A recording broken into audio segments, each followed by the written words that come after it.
A1 TV news ವೀಕ್ಷಕರಿಗೆ ಸ್ವಾಗತ. Cancer ವಿರುದ್ಧದ ಹೋರಾಟ ಅಂತ್ಯ. ದಕ್ಷ ಪೊಲೀಸ್ ಅಧಿಕಾರಿ ಎಸ್ಪಿ ಲಾವಣ್ಯ ಇನ್ನಿಲ್ಲ.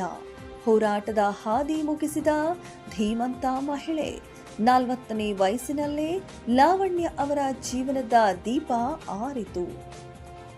ನಾಡಿನ ದಕ್ಷ ಮತ್ತು ಪ್ರಾಮಾಣಿಕ ಪೊಲೀಸ್ ಅಧಿಕಾರಿಗಳಲ್ಲಿ ಒಬ್ಬರಾಗಿದ್ದ ಎಸ್ಪಿ ಬಿಎನ್ ಲಾವಣ್ಯ ಅವರು ಇಂದು ವಿಧಿವಶರಾಗಿದ್ದಾರೆ.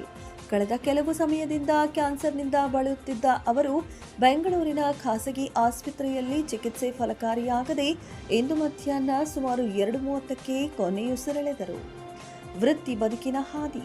ಮೂಲತಃ ಚಿಕ್ಕಬಳ್ಳಾಪುರ ಜಿಲ್ಲೆಯ ಚಿಂತಾಮಣಿ ತಾಲೂಕಿನ ದೊಡ್ಡಗಂಜೂರು ಗ್ರಾಮದವರಾದ ಲಾವಣ್ಯ ಅವರು ಪೊಲೀಸ್ ಇಲಾಖೆಯಲ್ಲಿ ವಿವಿಧ ಜವಾಬ್ದಾರಿಗಳನ್ನು ಅತ್ಯಂತ ಯಶಸ್ವಿಯಾಗಿ ನಿಭಾಯಿಸಿದ್ದರು.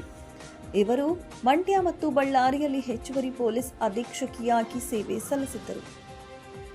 ಬೆಂಗಳೂರಿನಲ್ಲಿ ಇಂಟೆಲಿಜೆನ್ಸ್ ಮತ್ತು ಡಿಸಿಆರ್ಇ ವಿಭಾಗದಲ್ಲಿ ಎಸ್ಪಿಯಾಗಿ ಕಾರ್ಯನಿರ್ವಹಿಸಿದ್ದರು.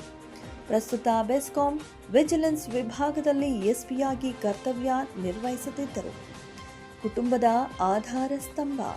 ಲಾವಣ್ಯ ಅವರು ಪತಿ, 10 ವರ್ಷದ ಗಂಡು ಮಗು ಹಾಗೂ 3 ವರ್ಷದ ಪುಟ್ಟ ಹೆಣ್ಣು ಮಕ್ಕಳನ್ನ ಅಗಲಿದ್ದಾರೆ. ಎಷ್ಟು ಚಿಕ್ಕ ವಯಸ್ಸಿನಲ್ಲೇ ಮಕ್ಕಳನ್ನ ಅಗಲಿರುವುದು ಕುಟುಂಬದಲ್ಲಿ ಮತ್ತು ಪೊಲೀಸ್ ಇಲಾಖೆಯಲ್ಲಿ ತೀವ್ರ ಶೋಕವನ್ನುಂಟು ಮಾಡಿದೆ. ಸಾಂತ್ವನ ಹೇಳಿದ್ದ ಹಿರಿಯ ಅಧಿಕಾರಿಗಳು. ಲಾವಣ್ಯ ಅವರ ಅನಾರೋಗ್ಯದ ವಿಷಯ ತಿಳಿದು 2 ತಿಂಗಳ ಹಿಂದೆ ಡಿಜಿ ಮತ್ತು ಐಜಿಪಿ ಡಾಕ್ಟರ್ ಎಂಎ ಸಲೀಂ ಅವರು ವಿದ್ಯಾರಣ್ಯಪುರದಲ್ಲಿರುವ ಲಾವಣ್ಯ ಅವರ ನಿವಾಸಕ್ಕೆ ಭೇಟಿ ನೀಡಿದ್ದರು. ಅವರು ಶೀಘ್ರವಾಗಿ ಚೇತರಿಸಿಕೊಳ್ಳಲಿ ಎಂದು ಹಾರೈಸಿ ಕುಟುಂಬದವರಿಗೆ ಧೈರ್ಯ ತುಂಬಿ ಬಂದಿದ್ರು.